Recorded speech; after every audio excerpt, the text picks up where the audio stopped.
बात को यहाँ से आरंभ कर रहा हूँ कि जो लोग किसी को दुख देंगे तो 100% उसके जीवन में दुख आएगा, वो बच नहीं पाएंगे बिना दुख के।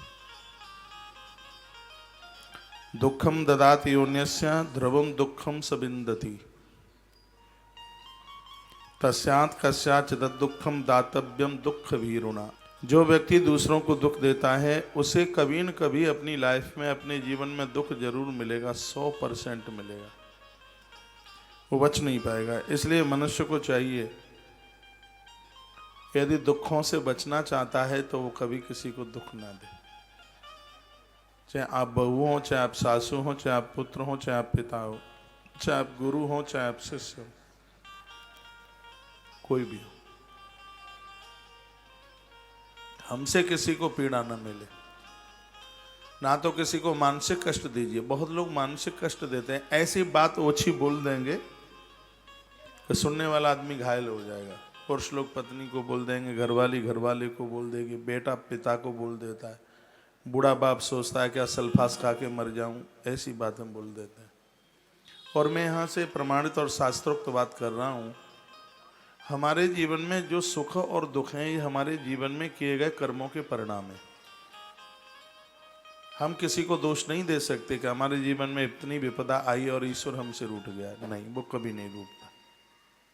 हमें कहा जाता है कि हमारा व्यापार फेल हो गया है, हम भगवान का बहुत पूजन करते हैं। परमात्मा पूजा से राजी, ऐसे पूजा से राजी हो जाएगा तो फिर उसको सब लूट लाट करके खाक हो जाएंगे। पूजा कीजिए। पूजा हम इसलिए करते हैं हमारे विचार ठीक ठाक रहे हैं, लेकिन परमात्मा तो बहुत बड़ा न्यायाधीश है। किसी का पैसा मारोगे, लेबर का पैसा खाओगे, मजदूरों का पैसा खाओगे तो व्यापार फेल हो जाएगा। कहीं न कहीं दिक्कत हो जाएगी, बिल्कुल हो जाएगी। ईमान तो कोई चीज़ है।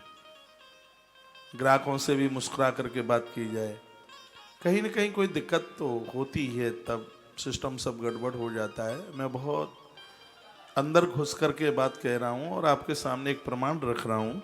किसी भी क्षेत्र में हो आप, चाहे मेरे वाले क्षेत्र में हो, चाहे अपने व्यापार बिजनेस वाले में हो, चाहे आप एक परिवार जी रहे हो, और मैं अपने 26 वर्ष के कोर्स में यहाँ तक पहुँच चुका हूँ। हम किसी को कष्ट देंगे। एक किसी व्यक्ति को संतान नहीं थी, वो बड़ा परेशान था, 19 साल हो गई थी उसको। इधर उधर जाता था, कहीं से संतान मिल जाए, नहीं मिले। एक दिन की बात थी, उसने खरगोश के बच्चे को देखा, भागा दौड़ा उसको पकड़ने के लिए। वो झाड़ी में अड़ गया, डट गया वो, तो एक कुत्ते ने उसको फड़फड़ा दिया। भाई 21-22 दिन तक वो घायल पड़ा रहा और उसकी मौत हो गई, खत्म हो गया वो। जिस आदमी को 19 साल तक संतान नहीं हुई, उसके यहाँ एक बेटा हुआ, उसको एक बच्चा हुआ। जब वो 3.5 साल का हुआ तो उसके बाल वगैरह फेल हो गए और उसको बड़े अस्पताल में भर्ती किया गया। आईसीयू में रखा हुआ था, बचने के कोई चांस नहीं थे। उस आदमी के पास 1.5 बीघा खेत था, वो भी उसने बेच दिया, पूरा पैसा लगा दिया। 3.5 साल का बच्चा था। आईसीयू में अचानक नर्स ने कहा, तुम्हारा बच्चा मूवमेंट कर रहा है, एक बार देखिएगा। उस आदमी ने जाके देखा तो पहली बार वह बच्चा बोला और कहने लगा, मुझे तुमने पहचान लिया, मैं वही खरगोश का बच्चा हूँ। तुमने मुझे कष्ट दिया था ना, 22 दिन पूरे हो गए और मैं जा रहा हूँ। प्राण छोड़ दिया उसने। ये सत्य घटना है। जिसके साथ यह घटना घटी, ये बात उसने 1999 ये बात मुझे बताई थी कि मेरे साथ ऐसा हुआ है। तो इतनी सी बात मैंने आपके बीच में रखी है। आपके कुछ ऐसे लोग हैं जिनसे पीड़ा मिल रही है, दुख मिल रहा है, तो उन्हें कष्ट दे के आए। दुर्योधन ने धृतराष्ट्र को बहुत कष्ट दिया। धृतराष्ट्र ने पूछा कृष्ण को कि ये मेरी बात नहीं मानता, ये मुझे बहुत कष्ट देता है। कृष्ण ने कहा, तुमने भी तो इसे कष्ट दिया था।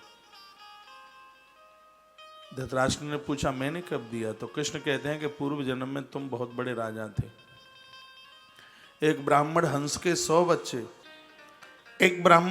100 बच्चे तुम्हारे पास लेके आया। वो प्रयागराज जा रहा था, उसने कहा कि हमारे हंस के बच्चों को तुम संभाल लोगे?